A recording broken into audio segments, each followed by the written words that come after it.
2022. L'architecte leur aurait initialement présenté un budget estimatif. Un surcoût de 200%. Le couple emblématique du petit écran et du cinéma français, Julia Vignali et Kad Merad, se retrouve malgré lui sous les projecteurs, non pas pour un nouveau projet artistique, mais pour une affaire judiciaire des plus délicates. Les deux personnalités ont porté plainte pour escroquerie contre leur ancien architecte et un artisan devant le tribunal correctionnel de Marseille.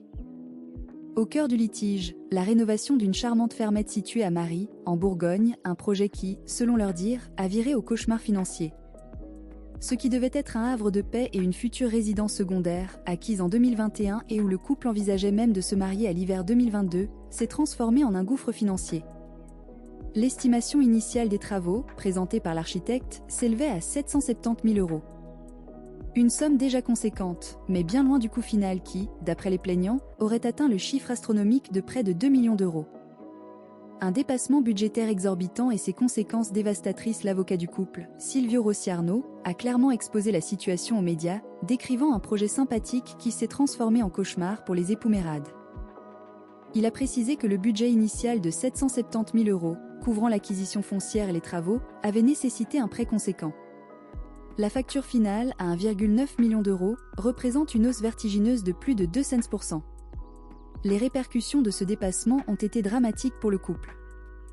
L'acteur de 61 ans, Kad Merad, connu pour ses rôles populaires, et l'animatrice vedette de Affaires conclues, Julia Vignali, 50 ans, auraient été contraints de vendre leur résidence principale pour tenter d'éponger les dettes engendrées par cette propriété secondaire.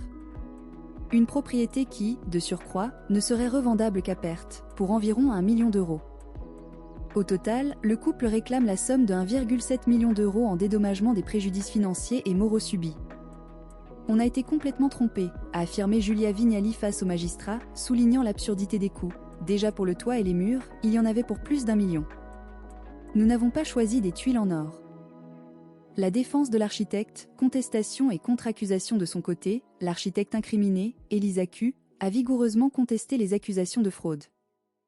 Elle a plaidé la transparence, affirmant n'avoir jamais rien dissimulé. Selon elle, les devis initiaux présentés lors de la première visite concernaient uniquement la maison principale, et non l'ensemble du complexe. Elle a également précisé que l'estimatif ultérieur, noté comme non contractuel, ne portait que sur la grange et non sur les autres aménagements prévus, tels que le pool à os ou la piscine. L'architecte a également évoqué des problèmes de communication et des tensions, racontant avoir été pourri par M. Merad pendant 1h30 après avoir été informé de retard sur le pool à os et de problèmes de trésorerie de l'artisan. Elle a même avancé une somme de 40 000 € de sa poche pour le projet, une somme qui, selon ses dires, ne lui aurait jamais été remboursée. Quand j'entends manœuvre frauduleuse pour nuire et dissimuler, je ne vois pas très bien ce que je fais là, a-t-elle déclaré, exprimant son incompréhension face aux accusations. Le tribunal a écouté les deux parties attentivement et rendra son verdict dans cette affaire médiatisée et complexe le 28 avril prochain.